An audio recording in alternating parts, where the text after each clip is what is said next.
Greetings, ladies and gentlemen, and welcome back to another tutorial with Mr. P. In this video, ladies and gentlemen, we're going to create our collectibles. Now, to do that, first we're going to create a new prefab item. So I'm going to go to my hierarchy, just right click and create an empty, and I'm going to call this game object my queen.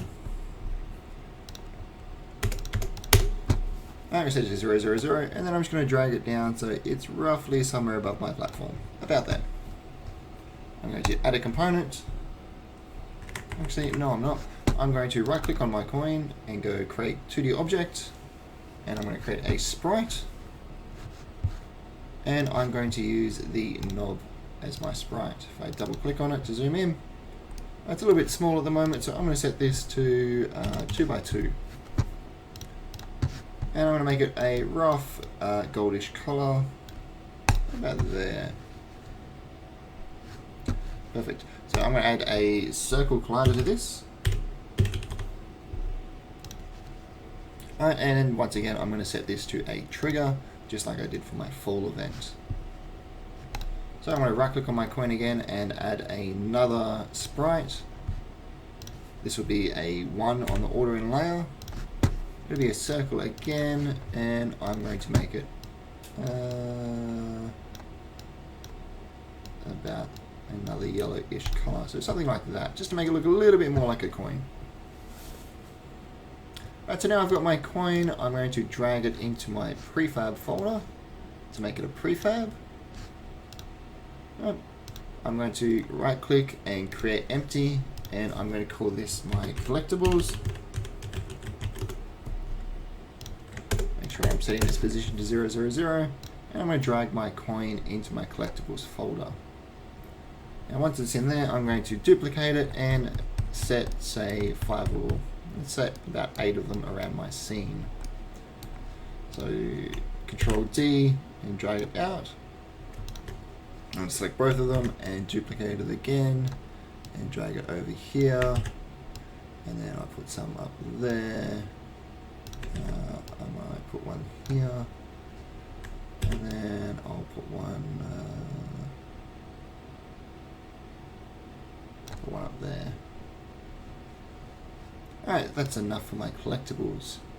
So now I've got my collectibles, I need a script to let me actually collect them. So I'm going to go to my coin prefab, I'm going to add a component, and I'm going to add a flow machine to it. Right, so I need a new flow machine. This will go into our macros, and this is going to be my collect script.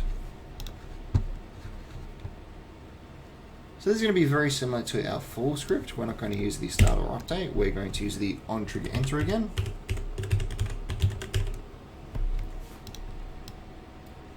Right, and same as last time, we're going to use our collider.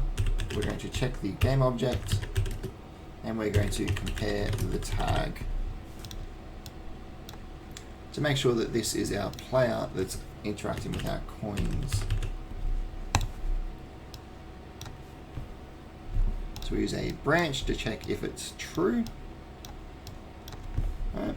And if it is true, we're going to set the game object active. So game object set active, and we're going to set it to false. Right, so what this should do is if our player runs into our coin, this should disable the player object so you can't see it in the script. Right, let's check this out and make sure it works. So if we hit our play,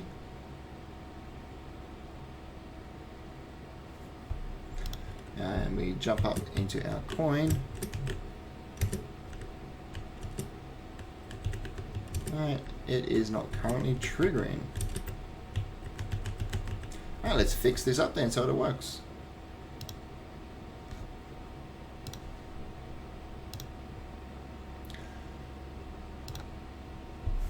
So the problem that the script is having at the moment is that our circle collider is actually attached to our sprite and not to our coin. So it's never triggering this event here. So what we're going to do is we're going to go to our coin prefab. We're going to go to our new sprite, and we're going to remove the circle collider from this sprite. Instead, we're going to go to our coin, and we're going to add the circle collider 2D. And we're just going to change the radius down to about 0.2 so that it matches the outside of our coin. To get out of our prefab, if you press this arrow here beside the word coin, select our coin just to check, and it's made the adjustments there. So let's go back to our game and test it again. There's a minor problem this time. I forgot to trick the is trigger, so I'm going to tick the is trigger on the coin prefab.